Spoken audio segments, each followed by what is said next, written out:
Growing up in the late 2000s in Columbus, Ohio, there was a certain rhythm to the way things went in my family. It wasn't loud, not dramatic, just a quiet current beneath every day. I was 7 when I first noticed it, though of course I wouldn't have put words to it then. It was the way my mother looked at me, gentle, expectant, every time my little sister Megan cried over a toy or a lost game. There was no big declaration. Just a glance, the softest sigh, and the expectation that I would give in.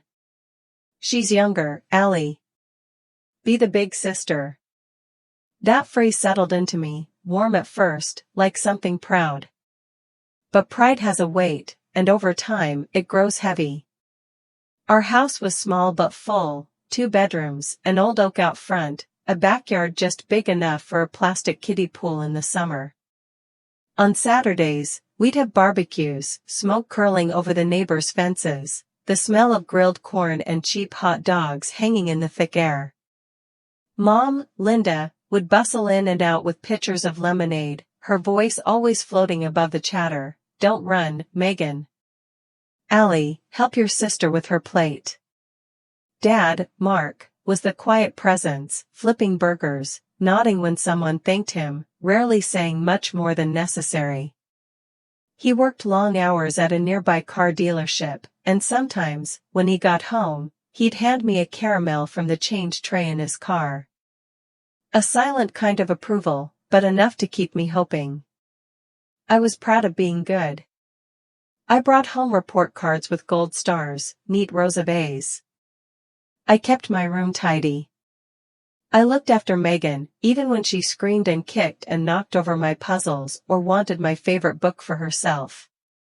At school, my teacher said I was mature for my age. At home, it meant I was always the one to step aside. If Megan wanted the last scoop of mashed potatoes, the biggest slice of cake, or my seat by the window, I'd look to Mom.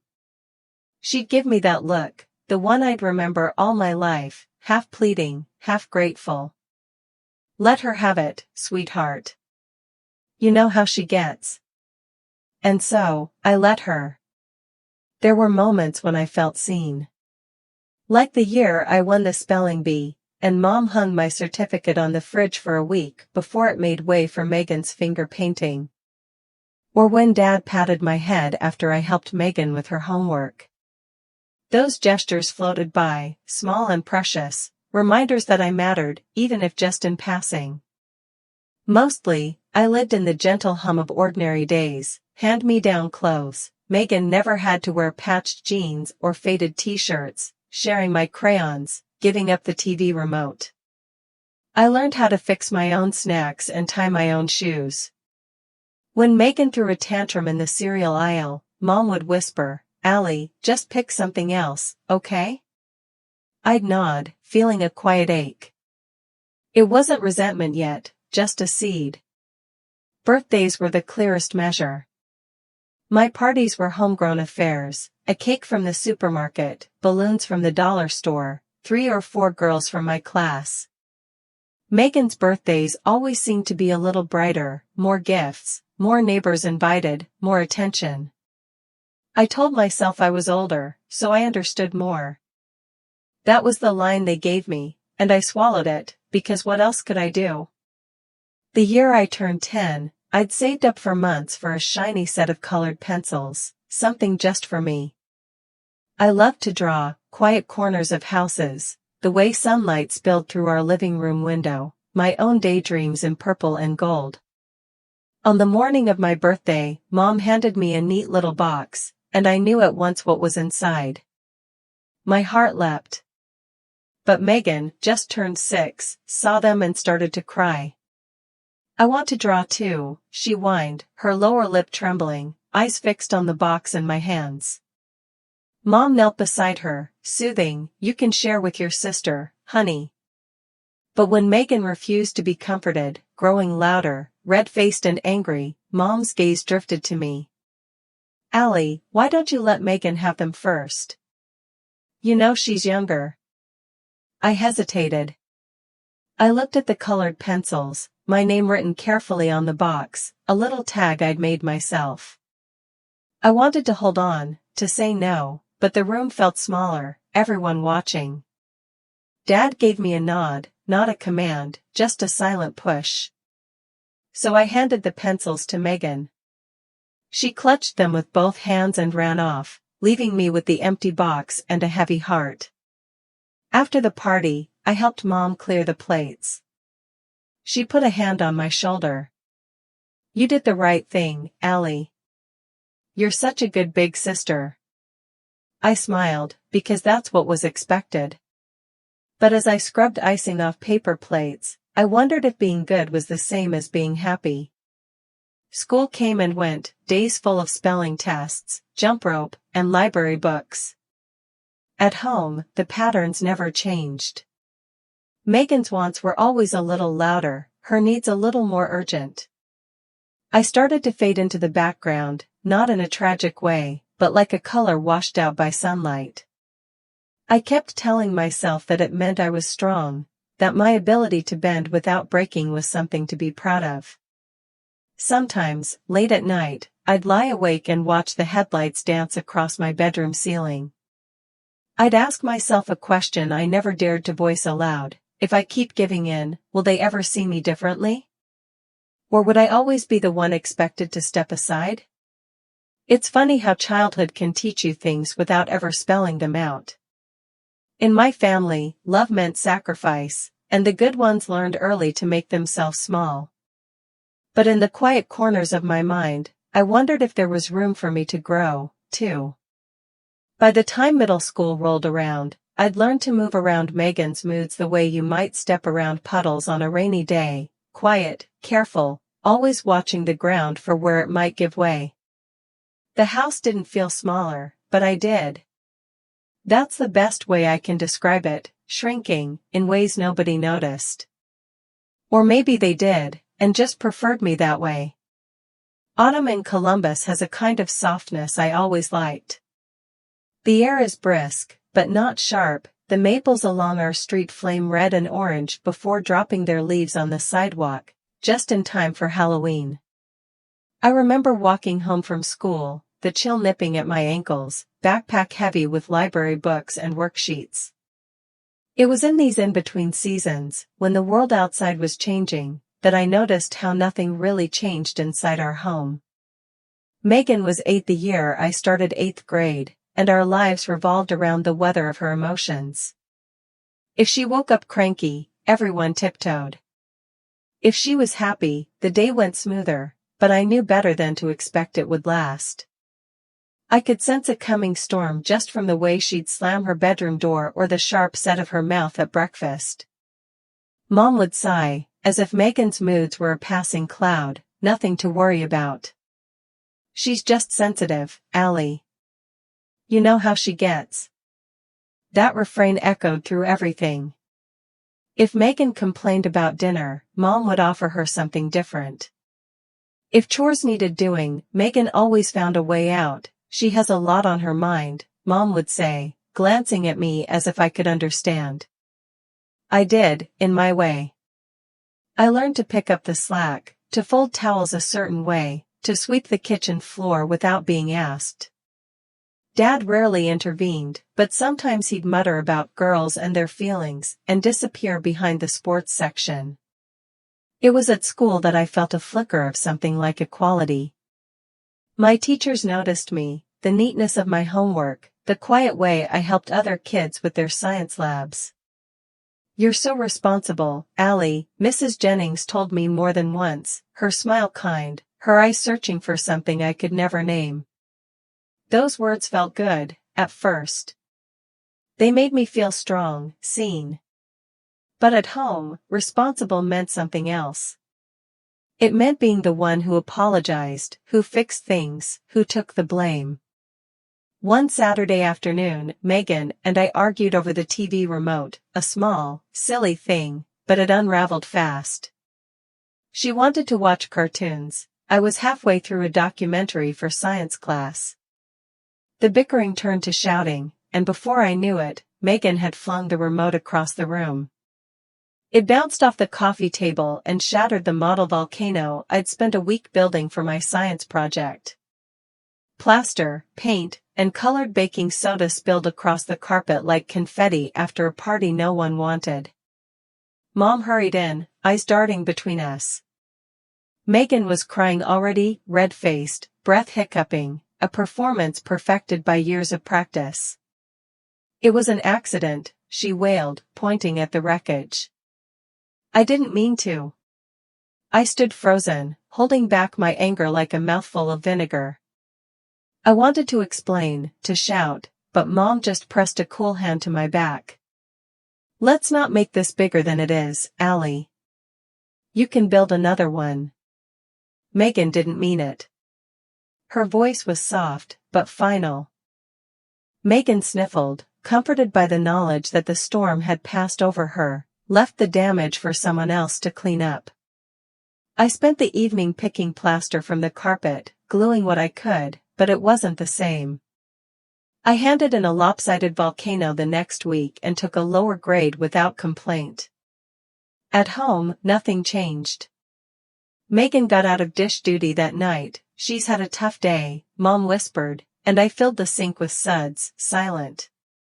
It was in these small, daily concessions that I learned to disappear. Arguments, when they happened, ended with me offering the apology, even if I didn't understand what I'd done wrong. If Megan and I both wanted the same snack, she got it. If we argued about chores, I was told, "You're older, you should know better." Sometimes I wondered if being responsible meant never letting myself feel anything at all. I started journaling, not the flowery kind, but lists of things I wished I could say out loud. At first, it was just complaints, how unfair it felt to always give in, the way my stomach twisted when Mom chose Megan's side. Over time, the entries changed. I wrote about wanting to save up for my own things, to have something just mine. I wrote about places I wanted to visit someday, Lake Erie, New York, maybe even California. My journal became a place where I didn't have to be responsible, or quiet, or small.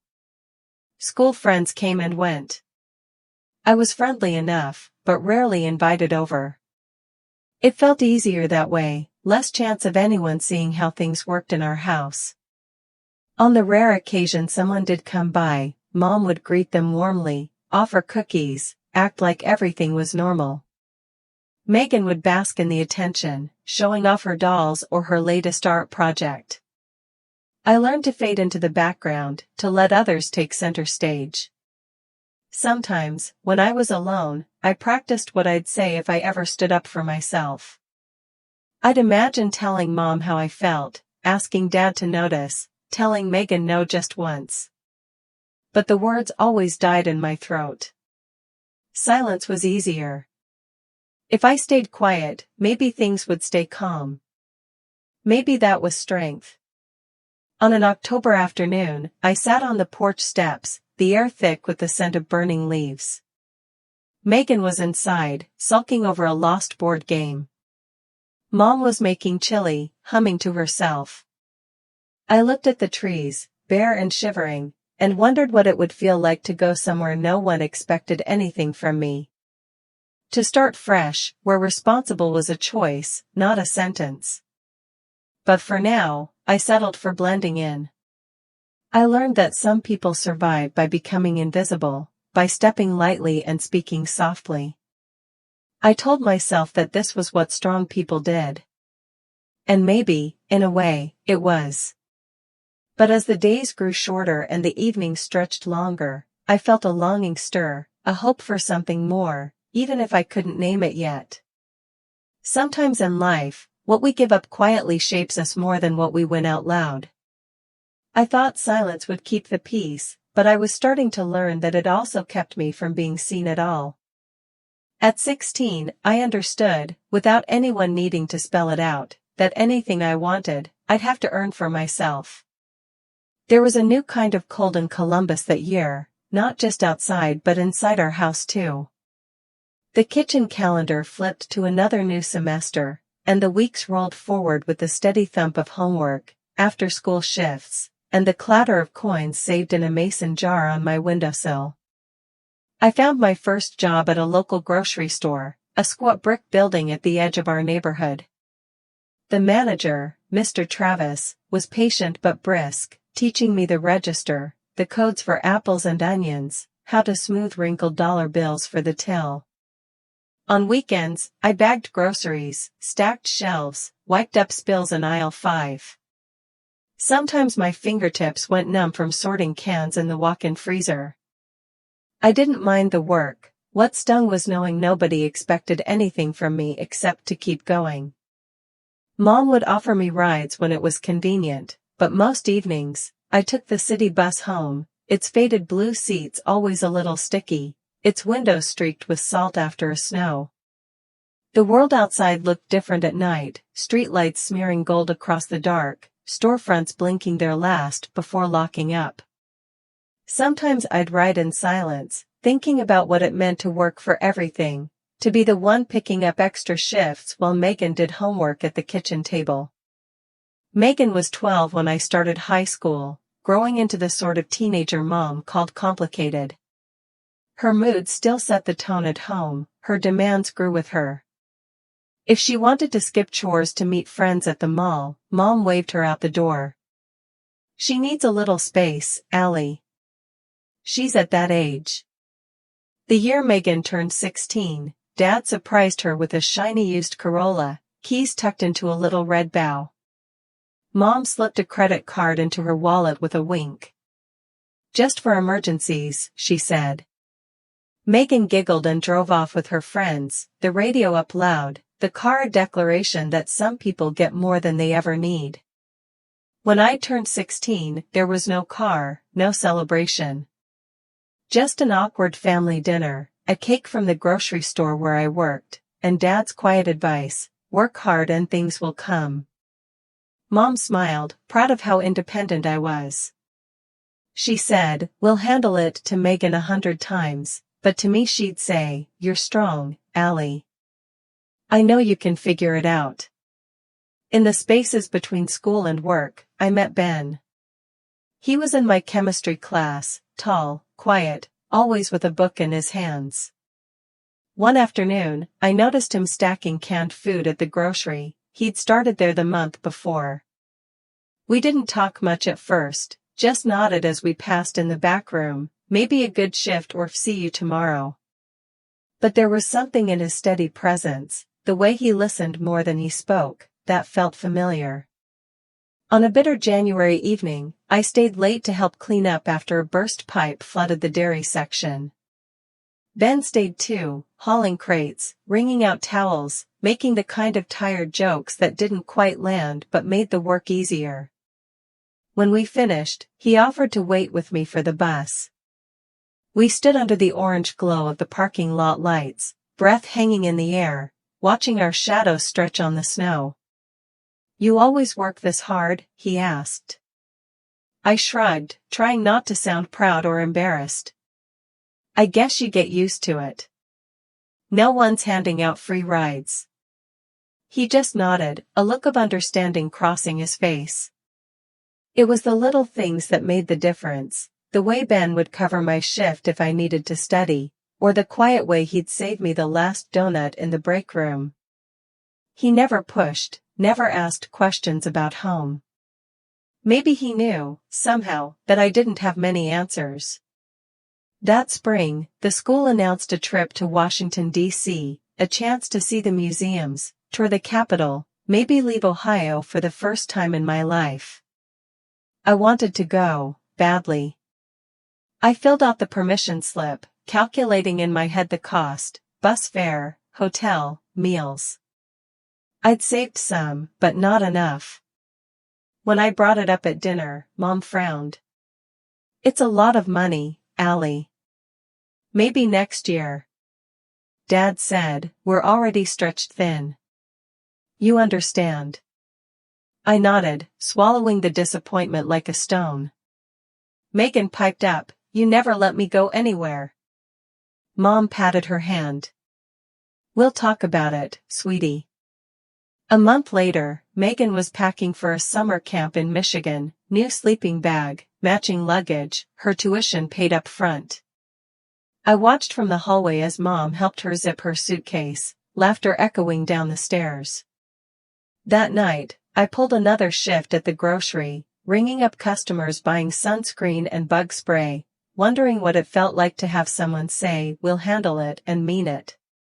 I kept my head down, kept saving, enough for school supplies, a winter coat, the little things that made life easier. Ben and I grew closer, sharing quiet lunches in the break room, trading stories about favorite movies and teachers we didn't like. Sometimes, he'd walk me to the bus stop, hands in his pockets, just to make sure I wasn't alone in the dark. One night, after my shift, Ben asked if I ever felt tired. I laughed, not sure if he meant from work or something deeper. "Some days," I said, "it feels like being strong just means being alone." He nodded, and for a moment, I saw something like understanding in his eyes. That was the lesson the world kept handing me. The stronger I got, the further I drifted from the people who were supposed to catch me if I fell. Independence became my armor, and I wore it well. But sometimes, I'd glance down the street at families laughing in their front yards, and wonder what it would be like to have someone say, "You've done enough. Let me help now." It's funny, the things you learn standing under the hum of supermarket lights, or watching your breath fog in the cold. I learned how to take care of myself, how to keep moving, how to find quiet friendship in unexpected places. But I also learned that self-reliance, while useful, can be the loneliest gift of all. And as winter turned to spring, and I watched Megan drive off with her friends, her world widening by the day, I wondered if being strong would always mean standing apart.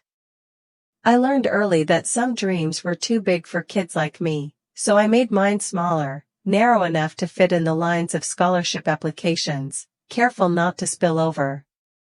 By my senior year of high school, I'd become an expert at chasing every dollar that might help me get to college. At night, my laptop glowed with lists of deadlines and essay prompts, and my fingers ached from typing the same answers in 100 different ways. Tell us about a challenge you overcame. What motivates you? Why do you deserve this award? I wanted to write, because I'm still here, still trying. But I settled for safer words. My days were long. I'd wake up before dawn in the tiny rented apartment Mom found when things got tight at home. The walls were thin, I could hear Megan's alarm through the drywall most mornings, always set just late enough that she'd need a ride. I'd boil water for instant oatmeal, eat standing up, and pull on my grocery store apron for the first of 2 part-time jobs. Some afternoons I'd dash straight to the aftercare center, helping herd second graders until their parents picked them up. It wasn't glamorous, but it paid the bills, barely. Ben was the constant through all this. Our friendship, quiet and sturdy, grew into something softer over late-night phone calls and walks to the bus stop. He'd bring me coffee during finals week, tuck encouraging notes into my locker, or just sit beside me in the library without speaking, his presence enough to steady me. I told him things I didn't tell anyone, how I missed drawing, how the world sometimes felt so heavy that it pressed the words right out of me. Ben never tried to fix it, he just listened, which was a kind of grace I'd never known before. Megan, by contrast, was living a different story. At 16, she was accepted to a small private university out of state, her dream school, she called it, though she'd never mentioned it until the acceptance letter came.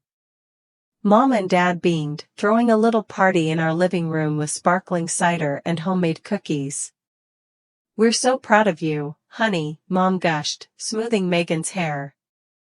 "You'll need a nice place to live," Dad added, already scrolling through apartment listings on his phone. By the end of the week, Megan had picked out a sunlit place with white curtains and a balcony, the deposit wired from our parents' account without hesitation. I remember sitting at the kitchen table with my financial aid packet, circling numbers, and making columns: tuition, rent, food, books. Even after scholarships, I was coming up short. I applied for more jobs. I ate boxed pasta 5 nights a week, rationed shampoo and toothpaste. When I brought it up at home, Mom only smiled gently. "You're so capable, Allie.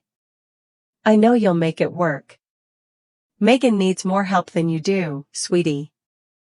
That line had become our family's unofficial motto, a balm for every slight, a reason for every unfairness. I started to hear it everywhere, even in my own head. Senior year was a blur of bus rides and borrowed textbooks, missed parties, and hurried dinners.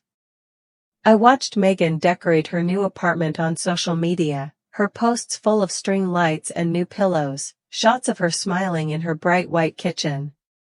When I came home late from work, she'd be sprawled on the couch, talking loudly on her phone, her laughter echoing down the hall. Sometimes I felt like a ghost drifting through a house that no longer fit me. My school counselor, Mrs. Foster, was one of the few adults who saw how tired I was. She'd call me in during lunch, her office crowded with plants and graduation photos. "You're doing everything right, Allie," she'd say. "Don't let anyone make you feel less for working so hard." I'd nod, grateful, but it was hard not to wonder if all this effort would ever add up to anything more than survival. College acceptances trickled in, one envelope at a time. The day I opened my letter from Ohio State University, Ben was with me. He hugged me so tight I could barely breathe. "You did it," he said, his eyes shining. For a moment, I let myself feel proud. I clung to that feeling as long as I could. That weekend, Mom organized a family dinner to celebrate: homemade lasagna, garlic bread, Megan's favorite pie for dessert. I expected, maybe, a toast or a smile, some acknowledgement that I'd made it despite everything. Instead, the conversation turned almost immediately to Megan's new apartment, the view from her balcony, the pool, the granite countertops. Dad pulled out his phone to show everyone photos, while Mom gushed about the color Megan had picked for the living room. "Isn't it just beautiful?" she asked me, eyes shining. I smiled, pushing my fork through a pile of peas. I wanted to tell them about my scholarship, my plans for work-study, the art class I'd managed to squeeze into my schedule. But it all felt too small, too easily brushed aside. By the end of the night, my accomplishment had been swept up and carried away on the tide of Megan's new beginning. Later, Ben and I sat on the back steps, the air humming with crickets and the scent of fresh-cut grass. "I'm proud of you," he said quietly, taking my hand. "You should be proud, too. Even if they don't see it, I do."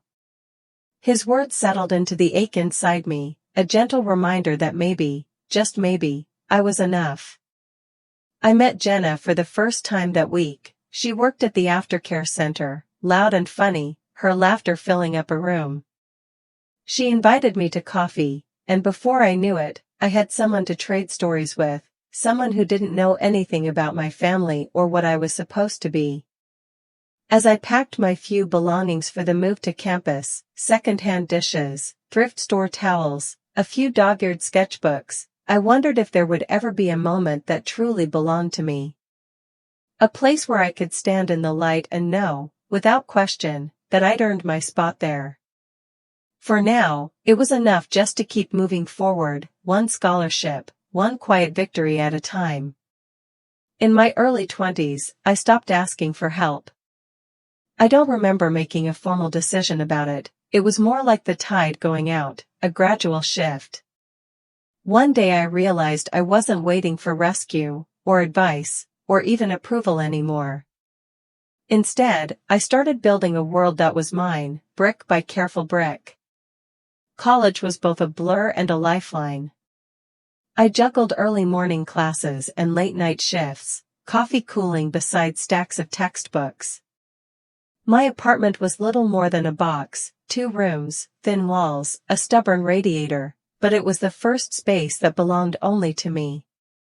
I bought thrift store mugs, hung cheap prints, and taped sketches above my desk. Sometimes, when the world felt particularly heavy, I'd stand by my tiny window and remind myself, everything in this place was chosen by me, for me. My friendship with Jenna bloomed almost by accident. She swept into my life on a wave of laughter and irreverence, loud where I was quiet, bold where I hesitated. Jenna loved crowded group hangs and backyard potlucks, and she had a gift for making everyone feel like they belonged. On weekends, I found myself at her apartment, crowded in with classmates, their voices and music echoing off the chipped countertops. Jenna would loop an arm through mine, pull me into the kitchen, and say, "Allie, you need to stop working so hard and let loose." I was grateful for her, the way she treated me like a sister, no history or strings attached. Ben and I grew in tandem, our relationship steady and comfortable. He would stop by after his shift at the campus library, bringing late-night snacks and stories about professors with odd habits. We'd cook simple meals together, cheap pasta, microwaved veggies, frozen pizza, and linger at my wobbly table talking about everything and nothing. Ben saw me, really saw me. Not just for what I could do or what I endured, but for what I dreamed of when nobody was watching. Sometimes, he'd urge me to stand up for myself in small ways, emailing a professor about a grade, asking for more hours at work. "You don't have to take everything lying down, Allie," he'd say. "You get to have a say." At home, Megan's life became a series of small disasters. Her university classes didn't go well, she changed majors twice and dropped courses halfway through the semester. Money vanished quickly, new clothes, concert tickets, phone upgrades. Mom called me sometimes, her voice a mix of worry and exasperation. "Megan's struggling, honey. I know you're busy, but could you check in on her?" Dad would chime in, "We do what we can, Allie." The line always made me pause, because it sounded like an excuse more than comfort. It wasn't long before Megan turned to me directly. She called late one night, her voice soft, a little shaky. "Allie, I'm in a bind. I overspent on my credit card, and I'm going to lose my phone service. Could you lend me something? Just this once. I'll pay you back, promise." There was a familiar tug in her voice, the same note she'd used since childhood. I hesitated, but the habit of saying yes was strong. I transferred what little I could spare, enough to tide her over, but not enough to cripple me. She thanked me quickly, promising to repay me the next month. Weeks passed. My account stayed empty, and Megan's name lit up my phone only when she needed something, a ride, a recipe, a sympathetic ear for her latest crisis. I watched her move through life as if the world owed her rescue. I felt the old ache, the sense that my boundaries didn't matter, that my value was measured by what I could give, and give up. One afternoon, I mentioned it to Ben as we sat on a campus bench, the spring sun finally breaking through after a long winter. He listened quietly, hands folded in his lap. "You don't have to keep saying yes, you know," he said gently. "It's okay to put yourself first sometimes.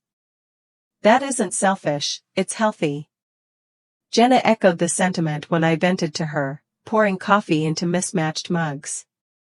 "Family's great and all, but you're allowed to have a backbone, Allie." Their words took root. The next time Megan called, this time, needing help with rent, I told her I couldn't swing it. There was a stunned silence on the line, followed by a huff. "You used to be so dependable," she said. I hung up feeling shaky, but also, lighter. That week, I got a promotion at work, nothing big, but enough to make rent a little easier, enough to treat myself to a new pair of shoes and still have money left for groceries. Jenna threw me a mini celebration in her kitchen, cupcakes, cheap sparkling wine, a goofy card signed by everyone in our group. I realized, looking around at those faces, that I was building a family of my own choosing. One that celebrated my victories, no matter how small. The boundaries didn't come easy, but they came. Each time I said no, each time I put my needs in the equation, I felt myself growing stronger. Not in the way my parents meant, not the kind that bends and gives without breaking, but the kind that says, quietly and firmly, I am enough.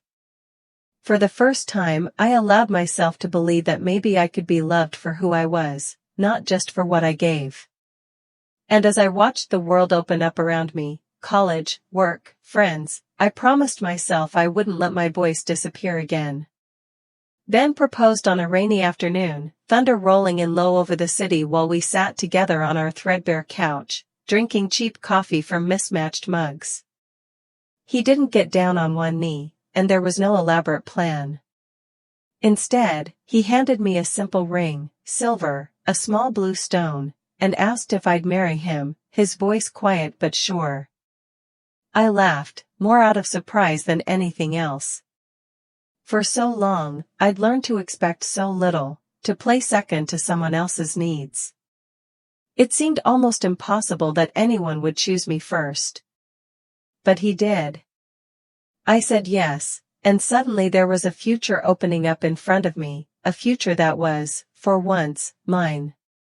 The weeks that followed felt almost unreal. Wedding magazines spread out on the kitchen table, color swatches, guest lists, emails to florists.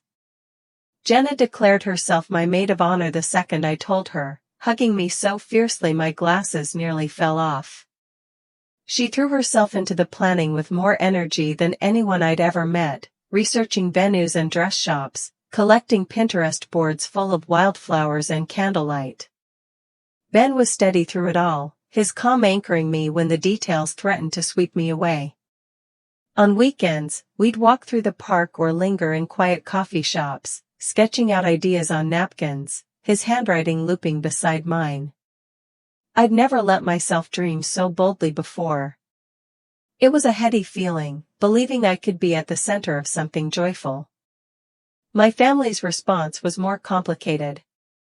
Mom called, her voice warm but edged with something sharper. Weddings are so expensive these days, Allie, she'd say, sighing as if I were spending her money. You don't want to go overboard. Think practical. Dad was quieter, giving vague approval. Whatever makes you happy, kid. Megan, meanwhile, turned every conversation into a joke at my expense. Bridesmaids' dresses? Yikes. Are we wearing curtains this year? She laughed, but it always felt like she was trying to poke holes in my excitement. At first, I brushed off their comments. It was easier to tell myself they meant well, that they were just worried, or out of touch, or uncomfortable with the change. Jenna could sense the tension, though. Don't let them steal your shine, she whispered one night over takeout. This is your time. Still, the guilt was hard to shake. Mom would linger over the price of flowers, ask pointed questions about the guest list, or hint that it might be better to have something small and intimate, by which she meant less expensive. She never said it outright, but I knew the subtext: don't make too much of yourself. Don't take up too much space. Ben noticed the strain, even when I tried to hide it. He saw how my shoulders tensed after phone calls with my mother, how I'd stare at the budget spreadsheet for hours, paralyzed by the thought of disappointing someone. One evening, as we sat on the balcony listening to the rain, he took my hand in his. You don't have to do this alone, he said softly. And you don't have to let them make the rules anymore. We started meeting with vendors, sometimes with Jenna, sometimes just the two of us.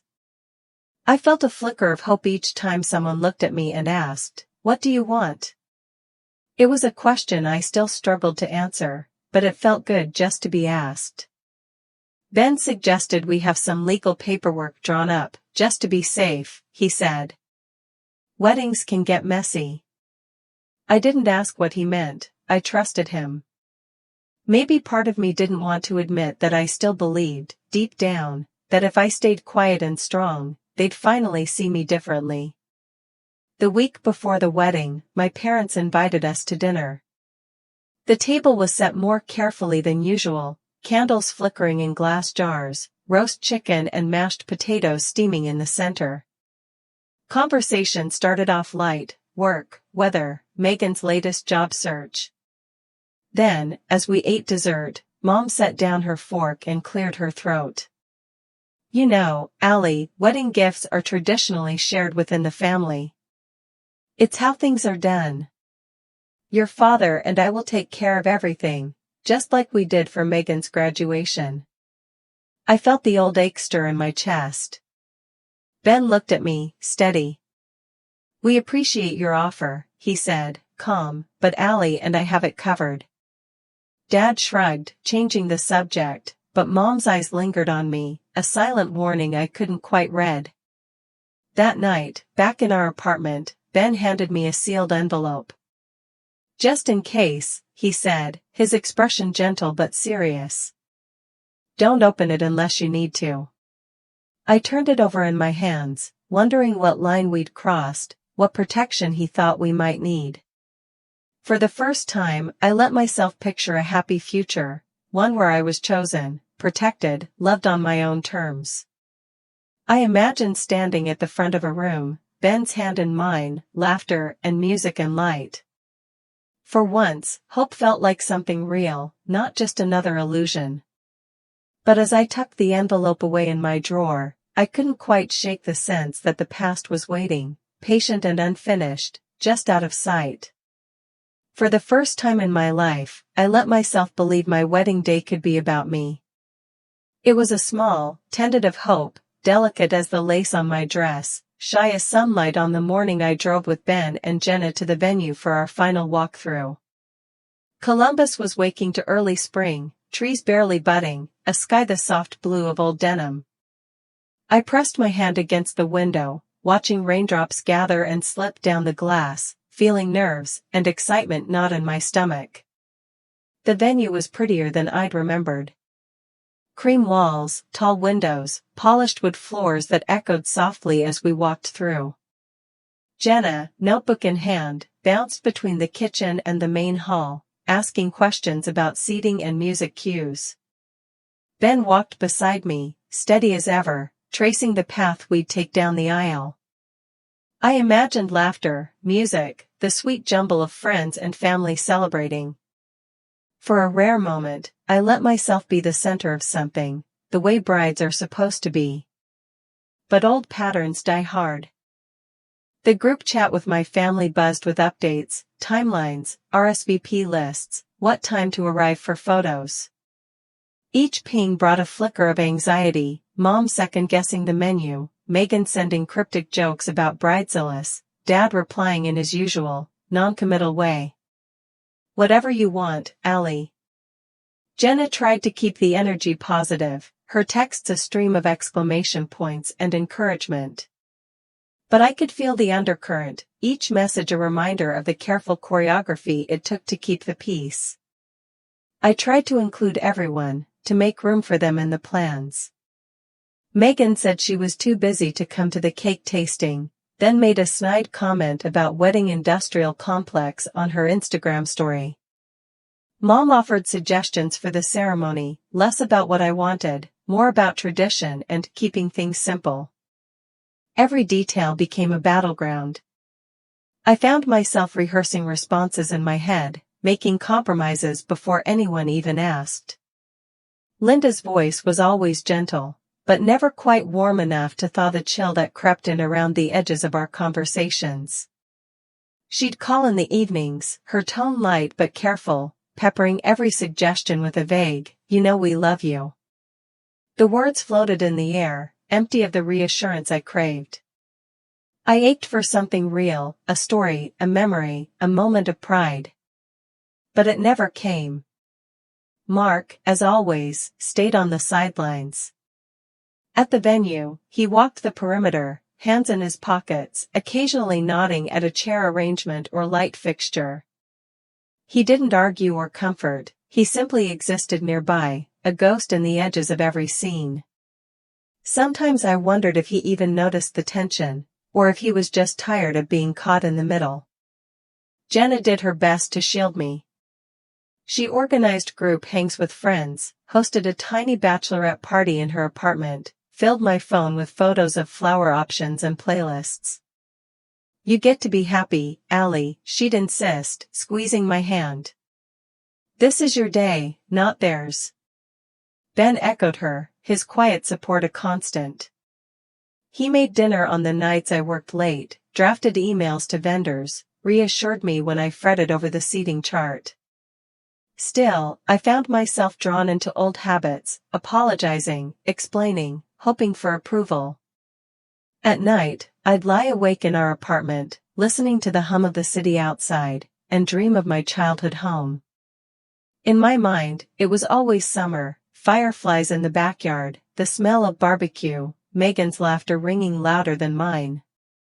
I'd feel that old ache, the one that came from being almost enough. It settled into my bones, familiar and persistent. One afternoon, I walked through the venue alone, bouquets in hand, imagining the chairs filled, the music playing. Jenna caught up to me, arms full of sample programs. "You okay?" she asked, her eyes searching mine. I smiled, wavering. "Just nervous, I guess." She hugged me, quick and fierce. "You're allowed to want this," she said. "You deserve it." The days sped by, a blur of final fittings, emails, and family phone calls that always seemed to end with more questions than answers. I kept the envelope Ben had given me tucked in the top drawer of my nightstand, unopened but never far from my thoughts. Sometimes I'd touch it, feeling the weight of it through the paper, wondering if hope alone was enough to protect me from old hurts. The night before the wedding, I gathered my things at the venue, double-checking every detail. Jenna fussed over my dress, Ben kissed my forehead and squeezed my hand. My family trickled in, Mom busy with logistics, Megan silent and withdrawn, Dad hanging by the door. As we arranged the bouquets, I found a small card tucked among the flowers, no signature, but the handwriting was unmistakably Linda's. My heart beat a little faster as I unfolded it. The words were simple, almost generic, "No matter what, you are loved." It should have comforted me, but instead it landed with a quiet ache. There was nothing personal, nothing about me or this day. Just a reminder that love, in my family, was always something I had to earn, never simply given. I stood there, card in hand, wishing for something more.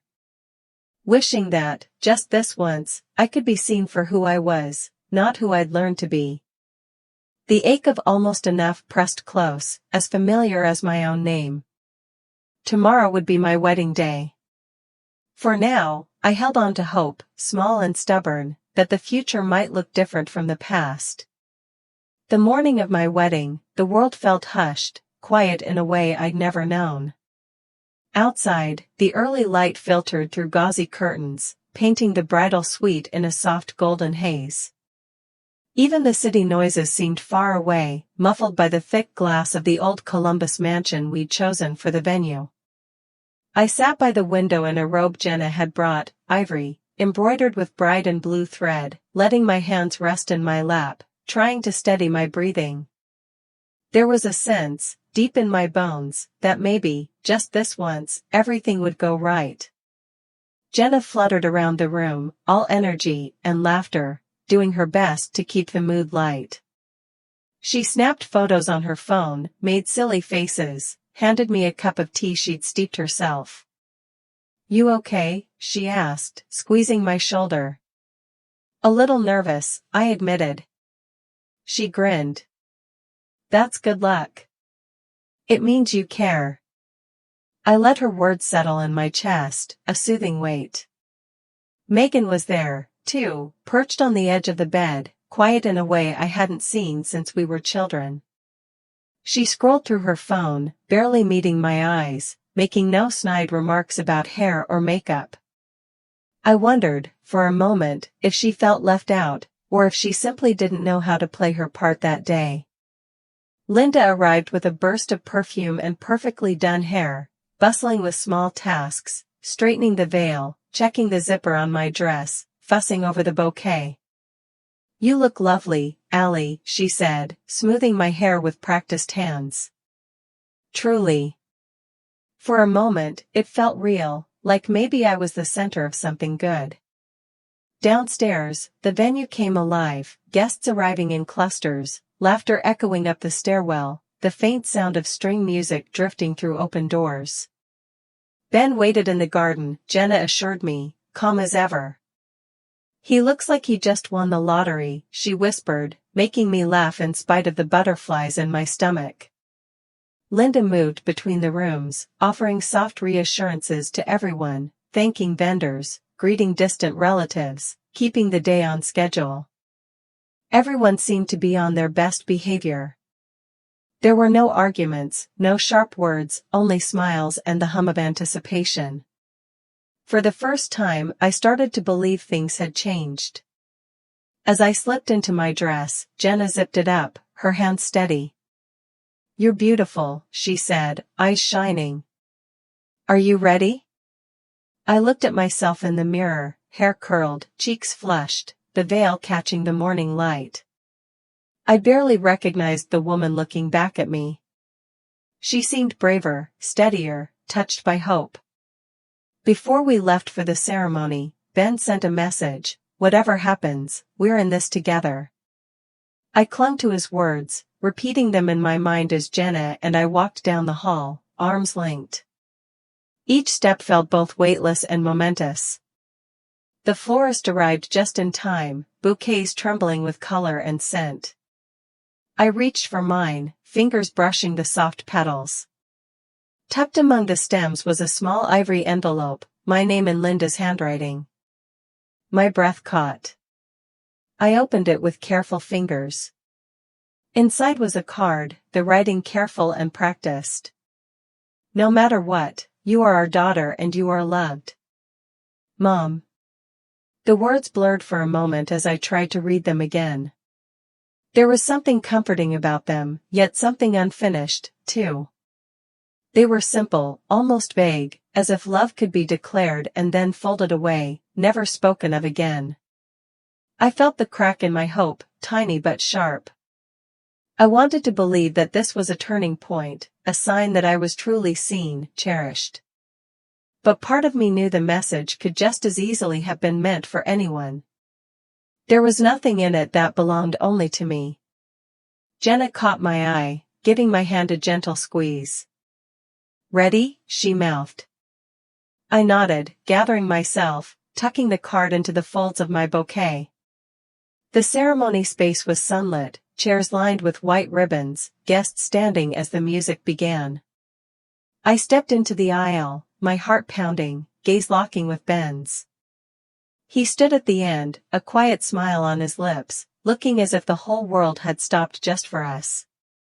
In that moment, the room faded away. I felt the warmth of sunlight on my skin, the press of Jenna's hand on my arm, the certainty in Ben's eyes. I walked forward, carrying hope like something fragile and precious. Whatever cracks there were, I clung to the promise that this day was, finally, mine. For a few hours, I allowed myself to drift into the storybook version of my own life. The wedding reception shimmered around me, champagne bubbling, laughter rising in sweet waves, candlelight flickering off polished silver. Friends hugged me, cousins offered congratulations, even Megan smiled for photos, if not entirely convincingly. For once, I felt fully seen. Jenna squeezed my hand during the toasts, her eyes shining as she recounted the first day we'd met. Ben's parents raised their glasses, welcoming me with warmth that made my throat tight. Our first dance played out beneath soft lights. Ben's arms circled me, steady and sure, his smile both anchor and invitation. "We did it," he whispered, and for a moment, I believed it. I spun among the people who loved us, my dress swirling, my heart open and unguarded. Music, laughter, a low hum of approval, it was everything I'd hoped for and almost didn't dare expect. Then the band took a break. The crowd scattered, conversation drifting, glasses clinking. I lingered by the window, watching city lights wink on beyond the venue's garden, thinking I might remember this moment forever. Linda appeared at my elbow, her smile practiced and a little too bright. "Come with me a minute, Allie," she murmured, her hand warm on my arm. We slipped away from the noise, to a shadowed corner near the bar where the candles burned low. Mark was already there, standing stiff and silent, jaw working beneath a mask of polite calm. For a moment, it felt like any number of awkward family conversations, but there was a nervous energy beneath Linda's careful smile. She took both my hands in hers and squeezed, too tightly. "You look radiant," she said softly, eyes shining with something unreadable. "It's a lovely evening." The pause that followed was deliberate, too long to be casual. Mark's gaze was on the floor. Then Linda leaned in. "We wanted to talk to you, sweetheart. About the gifts." My mouth went dry. "The wedding gifts?" I managed. Linda's voice softened, so gentle it almost stung. "Yes. The gift money, it makes sense for us to manage it, don't you think? Megan's been having a hard time. She needs a little help getting back on her feet. You have been now, a whole new life together. Your sister needs this more than you do." The words stung, even though some part of me had always been waiting for them. The old logic, dusted off and dressed up for the occasion. Megan's needs, once again, rising above my own. "That money wasn't yours to touch," I said, my voice quieter than I intended, almost lost in the music drifting in from the next room. Linda sighed, an old, rehearsed sound. "We're your parents. In this family, we help each other. You're strong, Allie, you always have been." Mark finally looked up, face red, voice strained. "It's only fair. Megan's going through a rough patch. We thought you'd understand." For a moment, my world went silent. The warmth of the evening drained out of me, replaced by something cold and oddly clear. I thought about all the years I'd stepped aside, said yes, gave in, swallowed my own hurt. I thought about the card in my bouquet, the message that now felt more like a gentle warning than a blessing. I thought about how hope, no matter how tightly you hold it, can slip right through your fingers. But I also remembered the envelope, still crisp in my memory, the way Ben had pressed it into my hands just in case. As if on cue, Ben stepped from the shadows, calm, ready, his eyes fixed on Linda. He didn't say a word to me. Instead, he reached into his jacket, pulled out the sealed envelope, and held it out to Linda, his hand steady. "Go ahead," he said quietly. "Open it."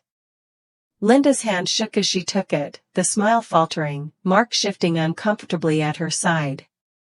I watched them, oddly detached, as if the scene belonged to someone else, a woman in a white dress, the music of her happiness fading into the background. For the first time, I realized the storybook ending was never really mine. But I also understood something else. Sometimes the moment you stop trying to be enough for someone else is the moment you become enough for yourself. Some boundaries, once crossed, can never be returned from.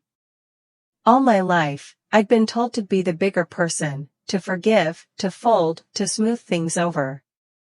I'd let the world teach me that kindness meant erasing my own lines in the sand. But in that dim corner of my wedding reception, with the music and laughter muffled behind heavy doors, I finally saw the truth. Sometimes, you have to let the line be drawn. Linda's hand shook as she opened the envelope Ben had given her. The notary stamp shone on the page, official and final. Her eyes skimmed the first lines, confusion flickering across her face, then tightening into something harder as she understood. "This can't be real," she whispered. Mark stepped forward, trying to read over her shoulder. He looked at Ben, voice rising. "What is this supposed to mean?" Ben's tone was calm, quiet, dangerously so. "It's exactly what it says.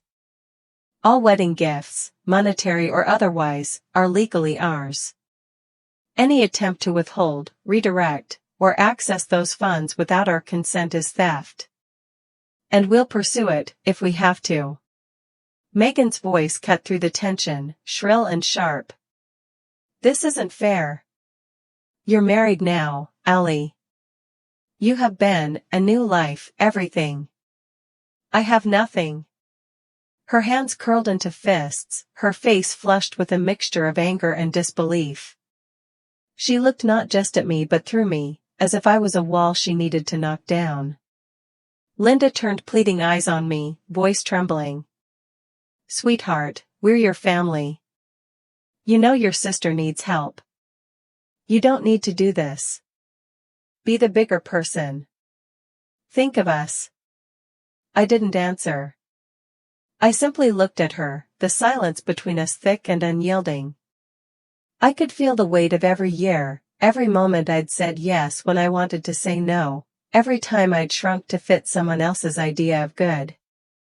I saw Jenna out of the corner of my eye, standing just beyond the circle, her presence a steady warmth, a reminder that I was not alone. Mark's voice grew harsh, his disappointment plain. "I've never been so ashamed of you, Allie. Not in my life."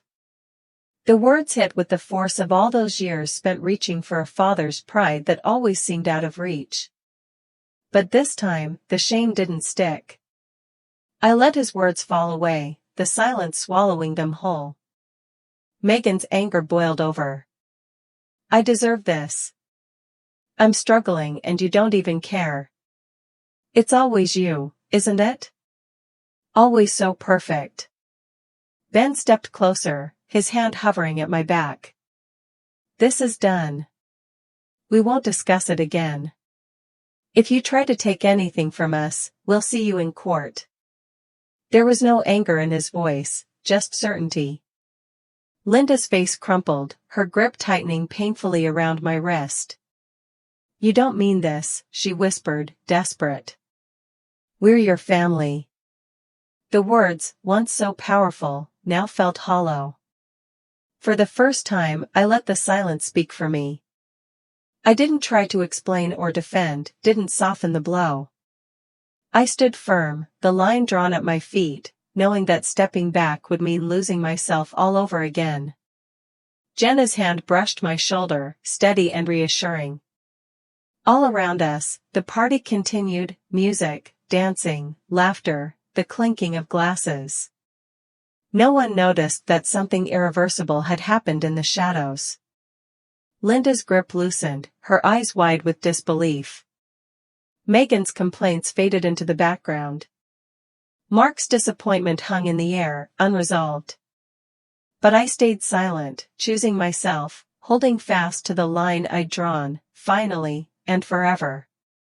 There's a silence more final than any argument, the kind that means goodbye.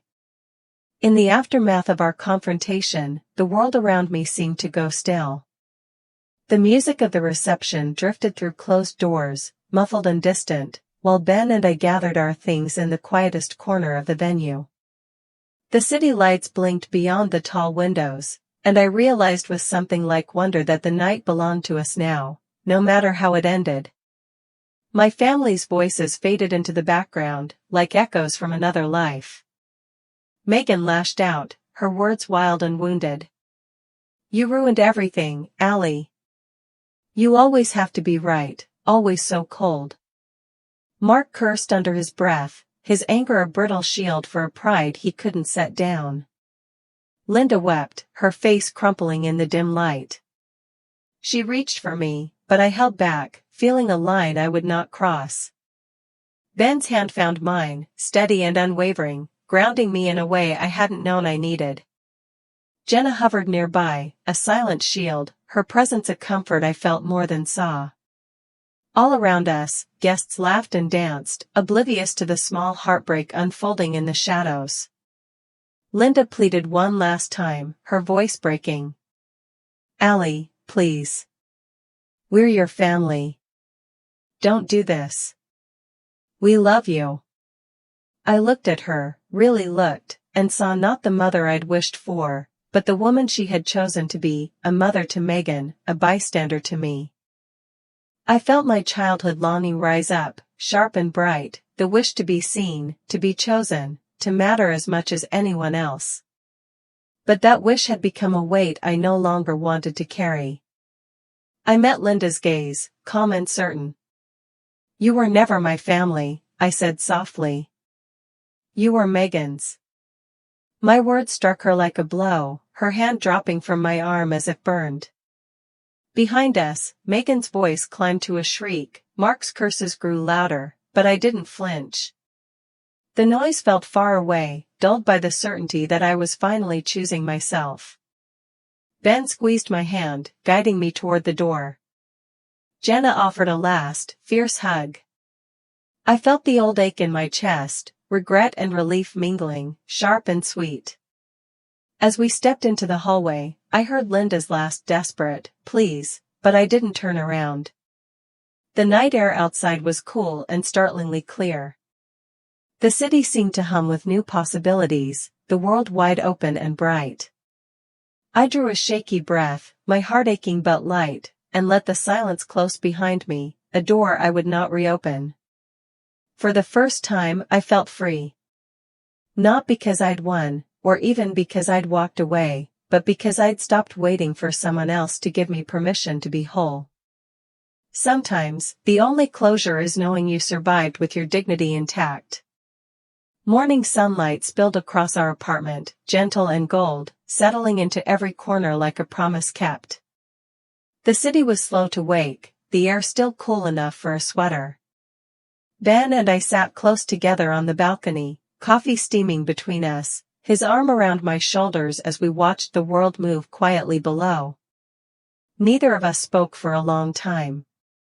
There was nothing urgent to say, no tension to untangle, only the simple, ordinary happiness of two people who had chosen each other. We watched birds flit across the rooftops, the light shifting from soft pink to clear blue, and I thought about how far I'd come. About how long it had taken to set down the weight of waiting for someone else's love, and how light I felt now that I'd put it down for good. Ben squeezed my hand. "How are you feeling?" he asked softly. I thought about it, really thought. "I feel good. Lighter. Like I can finally breathe." He smiled, brushing a strand of hair from my cheek. "No more secrets," he said. "No more apologizing for who you are. Deal?" I grinned, holding out my pinky. "Deal." We sealed it with a laugh and a kiss, a quiet ritual of our own making. Not long after, Jenna showed up, arms full of grocery bags, the smell of cinnamon rolls trailing behind her. "Brunch delivery," she announced, pushing her way inside. She set the table with a flourish, pouring orange juice and doling out pastries as if we were royalty. "Family by choice, not by blood," she declared, raising her glass. I clinked mine to hers, feeling the warmth of her friendship settle deep into my bones. We ate and joked, stories tumbling out in waves. Jenna recapped every awkward wedding moment with such good humor that even the sharpest memories felt soft at the edges. Ben joined in, his laughter bright and unguarded. There was no need to hide, no need to measure my words or anticipate disappointment. For the first time, my world felt like it fit. After Jenna left, Ben and I tidied up, then wandered back out to the balcony. I let the sun warm my face, eyes closed, breathing in the newness of the day. The ache of yesterday lingered, but it no longer defined me. I thought of my mother, my sister, my father, still out there, orbiting their own pain. I felt compassion for them, but no urge to go back. Some distances are necessary, some boundaries, once found, are sacred. My phone buzzed on the table. I glanced at the screen, a text from Linda, "We miss you." I smiled, a small, real smile, and set the phone aside. There was nothing more to say. Not out of anger, but out of acceptance. I had learned that love doesn't always come from the places you hope for most. Sometimes, it grows in the spaces where you finally claim your own worth. I looked at Ben, at the city, at the life unfolding in front of me. The world was quiet, but I was not alone. I was finally, beautifully, enough.